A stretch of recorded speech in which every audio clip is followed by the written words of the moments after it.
As a former college football coach for 40 years, I've witnessed firsthand the transformative power of college sports in shaping young lives. From the locker room to the classroom, athletics instill discipline, teamwork, and resilience, values that extend far beyond the field. But ever since the Supreme Court ruled that college athletes can be compensated for the use of their name, image, and likeness, college sports have been in a tailspin. While I'm all for players making money, we need to create national standards to protect the integrity of college sports.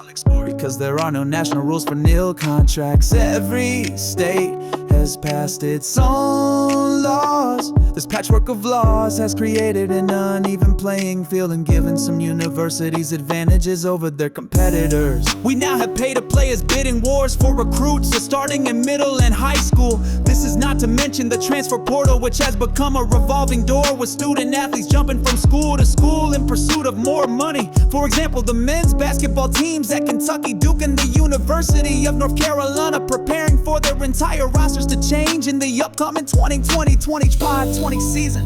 This is not only bad for team culture, it's also having negative impacts on the student athletes' educations, which is what college athletics is supposed to be all about. Yo! I've been working to try to address these issues since I got to the Senate in 21. Last Congress, West Virginia, Independent Senator Joe Manchin, and I introduced the Protecting Athletes, Schools, and Sports Act.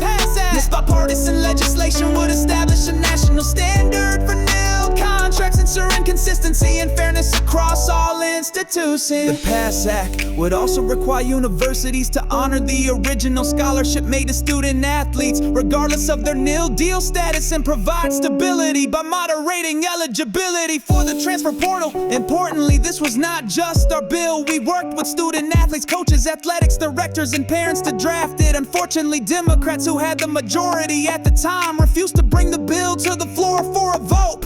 Thankfully, President Donald Trump, a notorious sports fan, is looking to get involved. A few weeks ago, I had the chance to talk to him about our fight to preserve college sports while on Air Force One, headed to Tuscaloosa, Alabama. He was particularly focused on protecting women's and Olympic sports, which are sadly in danger of being eliminated at some schools who don't have enough money to play players. He was also focused on preserving education, ensuring antitrust protections are in place, and protecting women's and Olympic sports, which are sadly being eliminated at some schools that don't have enough money to pay players. In typical Trump fashion, he sprang into action. Following our conversation, the White House began exploring ways ranging from an executive order to a federal commission to address the most pressing issues within college athletics by hearing from key stakeholders, including my friend's former coach Nick Saban from Alabama and former NFL player and chairman of the board of regents of the Texas Tech University system, Cody Campbell. The Trump administration is working to gather possible solutions that address the complexities of nil and its impact on college sports. Regardless of which path Trump chooses to address the current state of college sports,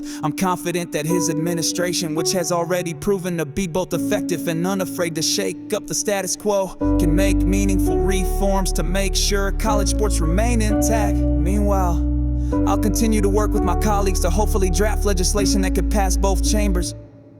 The challenges facing college sports today are formidable but not insurmountable. With President Trump's leadership and a unified approach, we can navigate this new era while preserving the integrity and spirit of collegiate athletics.